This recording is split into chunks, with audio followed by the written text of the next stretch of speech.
রাব্বুল আলামিন তুমি সাক্ষী থাকো, আজকে তার চেয়ে শতগুণ প্রশান্তি আমি উপলব্ধি করছি।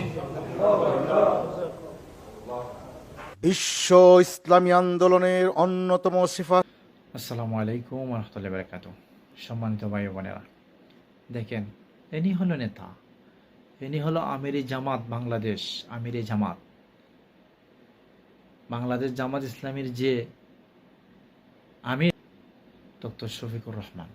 দেখেন, তিনি হলো যুবকের আইডল, তিনি হলো রাজনীতির আইডল।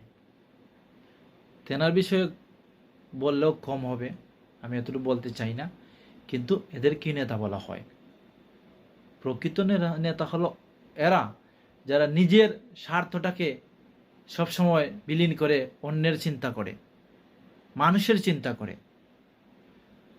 আর যে বাংলাদেশের যে মুসলমান, যে আলিমুলামারা সবাই ছিন্ন ভিন্ন, আজকে তাদেরকে নিয়ে তিনি ঐক্যবদ্ধ হওয়ার জন্য কতটুকু চেষ্টা করতেছেন আমরা দেখতেছি।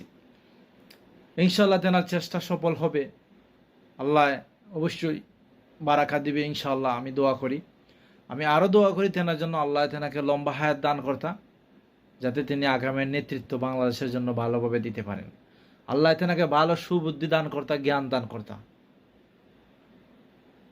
দেখবেন, যদি বাংলাদেশ জামাত ইসলাম ক্ষমতায় যায়, রাষ্ট্র কিভাবে গুজানো হয়, রাষ্ট্র কিভাবে সাজানো হয়, কিভাবে প্রশাসন সাজানো হয়, কিভাবে মানুষ শান্তি ফিরে পায়, দেখবেন আপনারা, দেখবেন ইতিহাস সাক্ষী আপনারা দেখবেন।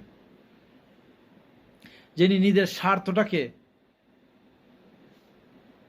খবর দিয়ে অন্যের চিন্তা করতেছেন, সবার চিন্তা করতেছেন কিভাবে ঐক্যবদ্ধ হওয়া যায় মুসলমান। বর্তমান বাংলাদেশ অনেক একটা খারাপ দিকে যাইতেছে সময়টা, এই সময় তিনি সবাইকে ঐক্যবদ্ধ হওয়ার জন্য চেষ্টা করতেছেন। কিন্তু কিছু আলিম ওলামা আছে, তারা ঐক্যবদ্ধ না হয়ে তারা হিংসা ছড়ায়। আমার এইসব আলিম ওলামার জন্য অনেক দুঃখ হয়, অনেক কষ্ট হয়, অনেক আফসোস করি।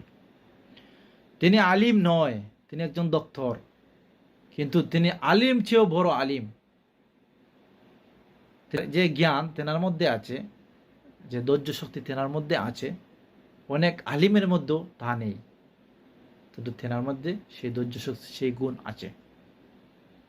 আজকে বাংলাদেশ আলিমুলামারা সবাই যার যার জায়গা থাকি বক্তব্য রাখতেছে, কিন্তু ঐক্যবদ্ধ হওয়ার জন্য কেউ বলতেছে না যে মুসলমান ঐক্যবদ্ধ হই। কিন্তু তিনি অনেক কিছু ছাড় দিয়ে দলের স্বার্থ